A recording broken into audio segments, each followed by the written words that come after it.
começar a falar da deficiência de índice, né? Para deixar mais uma vez esse, grande, geral, vale para qualquer joelho, sempre estão. Quando eu falo de joelho, eu estou falando de física, depois do final, mas a gente tem assunto. Olá pessoal, eu sou o professor Pedro do canal Acupuntura. O tema de hoje é Síndrome BI. Para começar a falar da Síndrome BI, precisamos entender o que é essa Síndrome BI, como que a gente poderia rapidamente definir a Síndrome BI. A Síndrome BI é uma estagnação gerada em uma camada que na medicina chinesa nós consideramos como uma camada mais superficial do nosso corpo, envolvendo aí desde a região da pele subcutânea e região muscular até o canal principal, o seu trajeto mais externo. Então, do trajeto mais externo do canal principal, passando pelos canais tendinomusculares, que a gente poderia entender como o próprio músculo, a região subcutânea, onde nós temos os canais de conexão superficiais e a pele, essas estruturas são consideradas estruturas mais externas, e é exatamente nessas estruturas, que é envolvendo todo o sistema aí músculo esquelético, então envolve toda a parte muscular e articular, seria a camada que estaria acometida pela estagnação, né? Então, Síndrome BI nada mais é do que uma obstrução dolorosa, uma obstrução gerada por uma estagnação, uma estase, estagnação de Qi ou uma estase de Xue. Então, Síndrome BI nós poderíamos definir dessa forma. A Síndrome BI, ela é atingida, né? Ela é afetada, a origem dela vem da invasão de fatores patogênicos. Fatores patogênicos que na medicina chinesa nós classificamos em externos, internos, nem externos nem internos. Fatores patogênicos externos são basicamente dos 5, 3 deles que são considerados na Síndrome BI. Depois nós vamos falar um pouco mais a fundo desses fatores. Mas seria frio, vento e umidade. São os 3 fatores patogênicos externos que geram uma Síndrome BI, que geram uma obstrução dolorosa. Além desse, temos os fatores patogênicos internos, que são as emoções.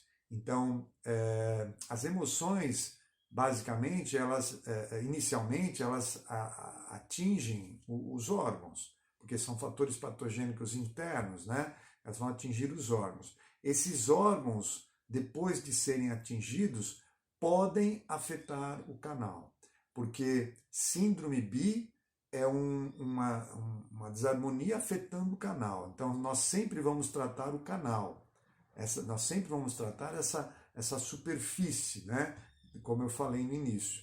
Mas ela pode vir de dentro para fora.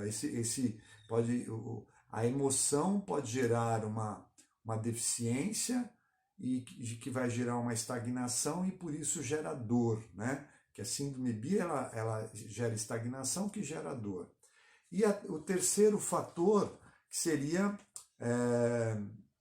o fator patogênico nem interno nem externo, né? Então, o trauma seria o exemplo melhor que a gente poderia dar aí, seria a batida, né? Gerando uma estase de sangue.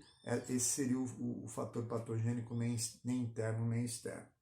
Bom, definida a Síndrome BI, entendendo de que forma que ela é gerada, né, a partir dos fatores patogênicos, vamos agora entender quais são os tipos de Síndrome BI. Então, nós temos 5 tipos, fundamentalmente, e elas recebem, normalmente, o nome do próprio fator patogênico. Então, nós temos a Síndrome BI frio, síndrome B, vento, umidade, que são as três primeiras e normalmente essas síndrome B, não necessariamente elas vêm de forma isolada, ela pode vir de forma combinada. Então, não necessariamente a síndrome ela é só causada pelo frio, mas pode ser pelo vento, frio, pelo frio, umidade, ou vir pelos três fatores patogênicos ao mesmo tempo. Então, aí vale muito um diagnóstico bem feito para saber qual delas que a gente precisa tratar, se é só frio, se é vento frio, e através de sinais e sintomas nós conseguimos fazer isso. Depois, a quarta síndrome B, ela é chamada síndrome B calor, ou síndrome B quente, que nós vamos entender logo mais como é que ela é gerada. E a quinta e última seria a síndrome B crônica, que também é chamada de síndrome biótica. Então vamos para a primeira síndrome B frio, que é a mais comum e é o fator patogênico mais terrível para gerar dor, né? É o frio. O frio é um dos fatores patogênicos que mais gera dor. Tanto que ela é chamada também de síndrome B dolorosa, porque ela tem essa característica de ser extremamente agressiva, né? Porque o frio contrai, o frio gera realmente, facilita a geração da estagnação, tá? Então, síndrome B frio, ela é gerada porque todas as síndrome Bs, a síndrome B, ela tem na sua raiz uma deficiência. Então, uma síndrome B frio, ela é mais fácil de ser gerada em pacientes que têm deficiência de IAM, né? Por quê? Porque o fator patogênico consegue invadir, se apropriar da região quando essa região está deficiente. E no caso da síndrome B frio, pacientes que têm mais padrão de frio estão mais suscetíveis à síndrome B frio. Vou dar um exemplo fácil de entender. Os idosos. Os idosos normalmente têm padrões de frio, né? São pessoas com muita deficiência de IAM e normalmente são os que mais reclamam de dor. Dor exatamente desse tipo de síndrome B, síndrome B frio. A outra é a umidade.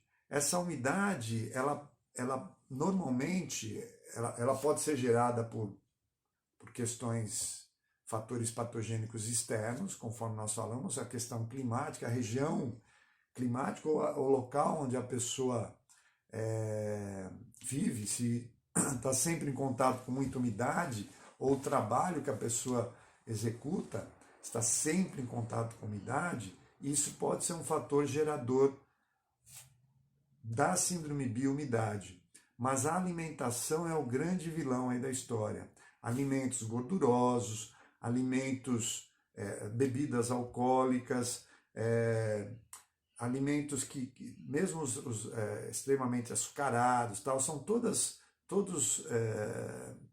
alimentos derivados do leite, são alimentos que acabam gerando umidade. Esse também é um fator complicador e gerador da síndrome B, umidade, que também é chamada de síndrome B fixa. A terceira síndrome B, que seria a síndrome B vento, ela normalmente, conforme eu falei lá no início, voltando um pouquinho, a síndrome B umidade também é gerada pela deficiência de IAM do baço. A umidade é inversamente proporcional a IAM. Quanto mais deficiente de IAM, especialmente do baço aqui, mais eu estou suscetível a gerar umidade. No caso da síndrome B vento, o padrão facilitador da geração, da invasão do vento é o padrão de deficiência de Chouet, deficiência de sangue. O paciente com deficiência de sangue está mais suscetível à geração do vento ou à invasão de vento.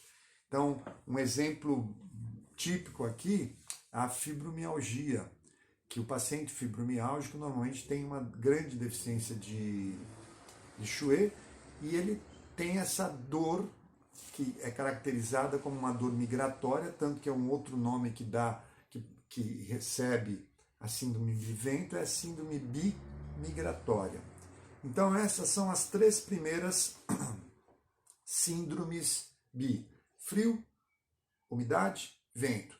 A síndrome bicalor, ou síndrome biquente, ela é a consequência dessas 3 anteriores, juntas ou em separado, né? Mas assim, normalmente um padrão de estagnação por muito tempo acaba se tornando calor, acaba gerando calor. E esse calor nós podemos entender como um processo inflamatório. Então, normalmente, aí a gente tem acúmulo de umidade também, umidade e calor. É o que caracteriza a síndrome bicalor. Pacientes com padrões ou com distúrbios reumatológicos, né? Então, é bem a característica da síndrome bicalor. E a 5ª e última síndrome bi seria a síndrome bicrônica, que é o último estágio, vamos dizer assim, da síndrome bi. Seria não é à toa que ela recebe o nome de síndrome bicrônica, mas o que caracteriza essa síndrome bi é a deformação óssea. O paciente já passou por aquele padrão de acúmulo de umidade, não chega à nutrição por conta desse padrão de umidade, muitas vezes o padrão de calor também, e começa a articulação por falta de nutrição ou por nutrição deficitária, com padrão de deficiência na nutrição, na região acometida, isso vai gerando um desgaste, uma deformação. Isso caracteriza a síndrome bicrônica ou síndrome bióssea. Como princípio de tratamento, sempre pensamos no quê? Em eliminar o fator patogênico, que o próprio nome da síndrome bi acaba recebendo o nome do fator patogênico. Síndrome bi frio, eliminar frio. Interessante trabalhar com moxa. Síndrome bi umidade, tonificar yang, especialmente do baço. Vento, tonificar Chouet, eliminar vento. Calor, umidade, na verdade eu preciso eliminar a umidade, eliminar calor. E a crônica depende muito do padrão geral, mas normalmente são padrões de umidade e calor também, para melhorar a qualidade de vida desse paciente, porque a deformidade fica realmente impossível de ser corrigida, né, com a acupuntura. Então, pessoal, basicamente, fundamentalmente é isso que eu queria passar para vocês sobre síndrome bi. Espero ter colaborado e até a próxima, um novo tema aí. Abraço. Se eu pensar no movimento natural, nós podemos entender pela regularidade da frequência esfriar, tomar, pode estar constantemente na frequência,